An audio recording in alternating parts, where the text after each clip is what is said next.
The ಸ್ಟೋರೀಸ್ಗೆ ಸ್ವಾಗತ. ಬನ್ನಿ ಒಂದು ಕತೆ ಕೇಳೋಣ. ಪೊಲೀಸ್ ಸೈರನ್ಗಳು, ಜನರ ಗದ್ದಲ, ಮನೆಗೆ ಹತ್ತಿರವಾದಂತೆ ಒಂದು ವಿಚಿತ್ರ ಮೌನ. ಸಿಎಂ ಮನೆ ಹತ್ತಿರವೇ ಬೆಂಕಿ? ಇದು ಅಪಘಾತ ಅಂತೂ ಅಲ್ಲ. ಪೊಲೀಸರು ಮೊದಲಿಗೆ ದಾಳಿ ಎಂದು ಶಂಕಿಸಿದರು. ಆದರೆ ಮನೆ ಒಳಗಡೆ ಕಾಲಿಟ್ಟ ಕ್ಷಣವೇ ಇವರ ಎಲ್ಲ ಪ್ರಶ್ನೆಗಳಿಗೆ ಉತ್ತರ ಸಿಕ್ತು. ಗಾಳಿಯೂ ಒಳಗಡೆ ಬರಲು ಹೆದರುತ್ತಿತ್ತು. ನೆಲದ ಮೇಲೆ ಬೂದಿ, ಗೋಡೆಗಳ ಮೇಲೆ ಎಂತೆಂಥ ಗುರುತು, ಪ್ರತಿ ಹೆಜ್ಜೆಯೂ ಒಂದು ಪ್ರಶ್ನೆಯಂತೆ ಕೇಳಿಸುತ್ತಿತ್ತು. ಇಲ್ಲಿ ಏನಾಯಿತು? ಮೇಲ್ಮಹಡಿಯ ಬಾತ್ರೂಮ್, ಒಂದು ಶವ, ಸುಟ್ಟು ಹೋದ ದೇಹ. ಅದು ಸತ್ತ ದೇಹ ಅಲ್ಲ, ಅದು ನೋವು ಹೇಳಲಾಗದೆ ಉಳಿದ ಕತೆ. ಪೊಲೀಸರು ಮೌನವಾಗಿದ್ದರು. ಮುಂದಿನ ಕೊಠಡಿ, ಹಾಸಿಗೆಯ ಮೇಲೆ ಮತ್ತೊಂದು ಶವ. ಕಣ್ಣುಗಳು ಮುಚ್ಚಿಲ್ಲ, ಅವು ನೋಡುತ್ತಿದ್ದವು. ಕೊಲೆಗಾರನನ್ನಲ್ಲ, ಸಮಯವನ್ನು. ಕೆಳಮಹಡಿ, ಅರ್ಧ ಸುಟ್ಟು ಹೋದ ದೇಹ. ಕುಟುಂಬದ ಫೋಟೋ ನೆಲದ ಮೇಲೆ ಬಿದ್ದಿತ್ತು. ನಗುತ್ತಿದ್ದ ಮುಖಗಳು ಈಗ ಮಾತನಾಡ್ತಿಲ್ಲ. ಮೂಲೆಯೊಂದರಲ್ಲಿ ಒಂದು ಆಕಾರ, ಮನುಷ್ಯನಂತೆ, ಗೊಂಬೆಯಂತೆ, ಬೆಡ್ಶೀಟ್ ಮುಚ್ಚಿದ ಸ್ಥಿತಿ. ಪೊಲೀಸರು ಅದನ್ನು ನೋಡುತ್ತಲೇ ನಿಂತರು. ಕೆಲವೊಮ್ಮೆ ಸತ್ಯವನ್ನು ನೋಡಲು ನಾವು ಸಿದ್ಧರಿರಲ್ಲ. ಈ ಮನೆಗೆ ಮಾಲೀಕ ರಾಜ, ಒಬ್ಬ ಪ್ರೊಫೆಸರ್, ಪತ್ನಿ ಜೀನ್, ವೈದ್ಯಕೀಯ ಶಿಕ್ಷಕಿ, ಮಗಳು ಕ್ಯಾರನ್, ಮೌನದ ಹುಡುಗಿ, ವೆರಿ ಸ್ಮಾರ್ಟ್ ಆ್ಯಂಡ್ ಇಂಟೆಲಿಜೆಂಟ್. ಅಜ್ಜಿ ಜಾಸ್ಮಿನ್, ಕಣ್ಣು ಕಾಣದವಳು. ಒಂದು ಪರಿಪೂರ್ಣ ಕುಟುಂಬ ಹೊರಗಿಂದ. ಇವರೊಬ್ಬ ನೇಬರ್, ಹೆಸರು ಶ್ರೀಲೇಖಾ, ಪೊಲೀಸರಿಗೆ ಈ ಥರ ಸ್ಟೇಟ್ಮೆಂಟ್ ಕೊಡ್ತಾಳೆ. ಕ್ಯಾರನ್ ಒಬ್ಬ ಕೆಳಜಾತಿಯ ಹುಡುಗನನ್ನು ಪ್ರೀತಿಸುತ್ತಿದ್ದಳು. ಫ್ಯಾಮಿಲಿಗೆ ಇದು ಒಪ್ಪಿಗೆ ಇರಲಿಲ್ಲ. ಪೊಲೀಸರು ಯೋಚಿಸ್ತಾರೆ, ಆತ್ಮಹತ್ಯೆ ಆರ್ ಆನರ್ ಕಿಲ್ಲಿಂಗ್. ಆದರೆ ಇಲ್ಲಿದೆ ಒಂದು ಟ್ವಿಸ್ಟ್. ಮತ್ತೊಬ್ಬ ನೇಬರ್ ರಾಘವನ್ ಈ ಥರ ಪೊಲೀಸರಿಗೆ ಸ್ಟೇಟ್ಮೆಂಟ್ ಕೊಡ್ತಾನೆ. ಸರ್, ಈ ಮನೆಯಲ್ಲಿ 4 ಅಲ್ಲ 5 ಜನ ಇದ್ದರು. ಕೆವಿನ್, ಕ್ಯಾರನ್ನ ಅಣ್ಣ, ಆಸ್ಟ್ರೇಲಿಯಾದಿಂದ ಬಂದಿದ್ದ, ಆದರೆ ಈಗ ಕಾಣೆಯಾಗಿದ್ದಾನೆ. ರೈಲ್ವೆ ಪ್ಲಾಟ್ಫಾರ್ಮ್, ಬೆಳಗಿನ ಹೊತ್ತು. ಒಬ್ಬ ಯುವಕ ನಿಶ್ಚಲವಾಗಿ ಕುಳಿತಿದ್ದ.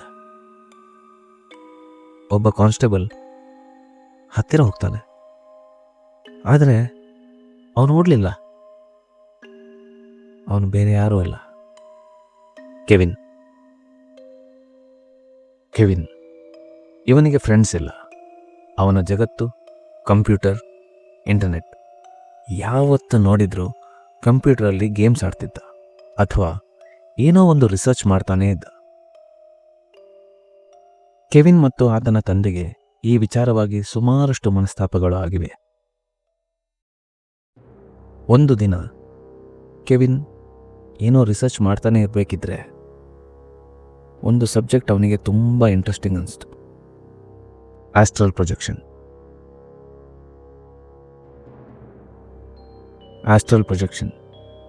ಏನಿದು ಆಸ್ಟ್ರಲ್ ಪ್ರೊಜೆಕ್ಷನ್ ಅಂದರೆ? ಆತ್ಮಯಾನ.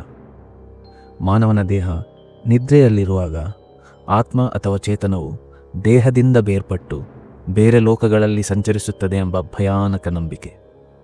ಈ ಸ್ಥಿತಿಯಲ್ಲಿ ದೇಹ ಇಲ್ಲಿ ಇರುತ್ತದೆ, ಆದರೆ ಮನಸ್ಸು ಎಲ್ಲೋ ಹೋಗಿರುತ್ತದೆ. ಕೆವಿನ್ಗೆ ಹೇಗಾದರೂ ಮಾಡಿ ಆಸ್ಟ್ರಲ್ ಪ್ರೊಜೆಕ್ಷನ್ ಕಲಿಬೇಕು ಎಂಬ ಆಸಕ್ತಿ ಹುಟ್ಟಿತು. ಆಸ್ಟ್ರೇಲಿಯಾದಲ್ಲಿ ಇದನ್ನು ಕಲಿಸಿಕೊಡುವ ಒಬ್ಬ ಗುರು ಇದ್ದಾರೆಂದು ಕೆವಿನ್ಗೆ ಗೊತ್ತಾಗುತ್ತೆ. ಒಂದು ಗೇಮ್ ಡೆವಲಪ್ಮೆಂಟ್ ಕೋರ್ಸ್ ಕಲಿಬೇಕೆಂದು ತನ್ನ ತಂದೆಗೆ ಸುಳ್ಳು ಹೇಳಿ ಕೆವಿನ್ ಆಸ್ಟ್ರೇಲಿಯಾಕ್ಕೆ ಹೋಗ್ತಾನೆ. ಕೆಲವು ತಿಂಗಳ ನಂತರ ಕೆವಿನ್ ಭಾರತಕ್ಕೆ ವಾಪಸ್ ಬರ್ತಾನೆ. ಈಗ ಈ ಆಸ್ಟ್ರಲ್ ಪ್ರೊಜೆಕ್ಷನನ್ನು ಪ್ರಯೋಗ ಮಾಡಬೇಕಲ್ವ? ಇದಕ್ಕೆ ಸುಲಭ ತುತ್ತಾಗಿದ್ದು ಕೆವಿನ್ನ ಫ್ಯಾಮಿಲಿ. ನಾನು ಒಂದು ಗೇಮ್ ಡೆವಲಪ್ ಮಾಡಿದ್ದೇನೆ ಎಂದು ಹೇಳಿ ಒಬ್ಬೊಬ್ಬರನ್ನಾಗಿ ರೂಮಿಗೆ ಕರೆದು ಹಿಂದಿನಿಂದ ಯಾವ ಕೂಗೂ ಇಲ್ಲ. ಅವನು 2 ದಿನ ಶವಗಳ ಜೊತೆ ಬದುಕಿದ್ದ. ಅಜ್ಜಿ ಕೆಳಗಡೆ ಕೇಳುತ್ತಿದ್ದಳು, ಮೇಲೆ ಯಾರು ಇದ್ದಾರೆ? ಆದರೆ ಮೇಲೆ ಯಾರು ಬದುಕಿರಲಿಲ್ಲ. ಕೊನೆಗೆ ಆ ಅಜ್ಜಿಯನ್ನೂ ಸಹ ಕೊಂದುಬಿಟ್ಟ. ಇದಿಷ್ಟೂ ಮಾಡಿದ್ದು ಆಸ್ಟ್ರಲ್ ಪ್ರೊಜೆಕ್ಷನ್ಗೋಸ್ಕರ, ಆತ್ಮವನ್ನು ನೋಡುವ ಹಂಬಲ. ಆದರೆ ಕೆವಿನ್ಗೆ ಯಾವ ಆತ್ಮವೂ ಕಂಡಿಲ್ಲ. ಇದು ಬರೀ ಅವನ ಭ್ರಮೆ. ಆದರೆ ಕೆವಿನ್ಗೆ ಯಾವುದೋ ಒಂದು ಪ್ರೊಸೀಜರ್ ಕರೆಕ್ಟಾಗಿ ಮಾಡಿಲ್ಲ ಅಂತ ನಂಬಿದ್ದ. ಕೊನೆಗೆ ಯಾವ ದಾರಿಯೂ ಕಾಣದೆ ಶವಗಳನ್ನು ಸುಟ್ಟು ಮನೆಗೆ ಬೆಂಕಿ ಹಚ್ಚಿ ಅವನು ಹೊರಟು ಹೋದ. ಇಂಟ್ರಾಗೇಷನಲ್ಲಿ ಕೆವಿನ್ ಹೇಳಿದ ಒಂದು ಮಾತು, ನಾನು ಕೆಟ್ಟವನಲ್ಲ ಸರ್, ನಾನು ಒಂಟಿಯಾಗಿದ್ದೆ. ತಂದೆಯ ಮದ್ಯಪಾನ, ನಿರಂತರ ಟೀಕೆ, ಒಂದು ಕುಟುಂಬ ಸತ್ತು ಹೋಯಿತು. ಆದರೆ ಮೊದಲೇ ಸತ್ತದ್ದು ಒಬ್ಬ ಮಗನ ಮನಸ್ಸು. ಕೆಲವೊಮ್ಮೆ ಮನೆ ಒಳಗಡೆ ದೆವ್ವ ಇರಲ್ಲ, ಮೌನವೇ ದೆವ್ವವನ್ನು ಹುಟ್ಟಿಸುತ್ತದೆ. ಈ ಕಥೆ ನಿಮಗೆ ಇಷ್ಟವಾಗಿದ್ದಲ್ಲಿ ದಯವಿಟ್ಟು ನಮ್ಮ ಚಾನೆಲ್ನ ಸಬ್ಸ್ಕ್ರೈಬ್ ಮಾಡಿ, ವಿಡಿಯೋನ ಶೇರ್ ಮಾಡಿ. ದಿ ಸ್ಟೋರೀಸ್, ಬನ್ನಿ ಕತೆ ಕೇಳೋಣ.